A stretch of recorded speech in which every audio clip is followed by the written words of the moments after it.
Postmodernitetens medialisering er også et glimrende eksempel på, hvordan der kan kommunikeres på verdensomspændende plan hjemme fra din sofa.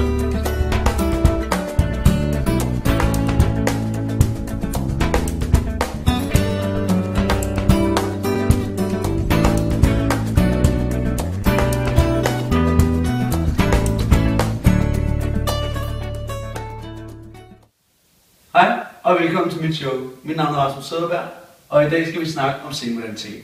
Med mig i studiet har jeg optimist Mikkel Kilde, Tavs, og ved siden af Mikkel Heilshøj, pessimist. Mikkel Kilde, må vi høre dit synspunkt på globalisering og medialisering?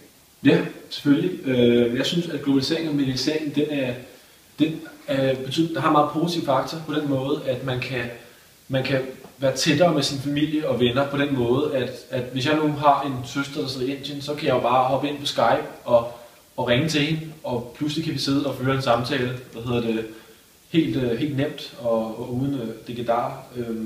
Og hvis en Skype-samtale ikke er nok, kan man jo hoppe ud til lufthavnen og tage et fly og flyve til hendes lokation, hvor hun befinder sig i verden.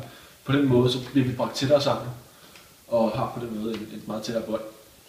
Hvad så med, hvis man skulle se på kultur? Jamen, kultur, det er næsten det samme. Altså, det er jo på den måde, det er nemmere. Alt sammen meget nemmere på den måde. At så kan vi tage et fly til hvor hen i verden vi har lyst, og så opleve den kultur. Og det er jo også meget nemmere, end det var for nogle år siden. Ja. Okay. Mikkel Heilshøj, jeg går ud fra, at du har et helt andet synspunkt. Ja, det har jeg bestemt. Jeg er stor modstander af den her globalisering, vi er i gang med her nu. Jeg synes, at vores landegrænser, det bliver ligesom udslettet. Vi bliver sådan et stort land i verden, og det er stor modstander af. Vi kan ikke rigtig videregive den til vores børn mere. De vil altså være Hollywood-stjerner, de vil altså være Miley Cyrus, og dermed så ser de ligesom ikke længere op til hverdagens helte. Vi har brug for skraldemænd, vi har brug for butiksarbejdere, for at samfundet kan hænge sammen.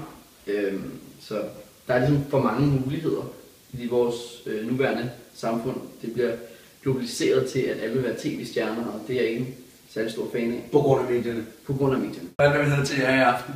Jeg vil gerne sige tusind tak til dig, Mikkel Kilde. Tak. Og tak til dig, Mikkel Heilshøj. Det var super spændende at være sammen med jer i aften. Tak for det, og selvfølgelig tak til jer derude.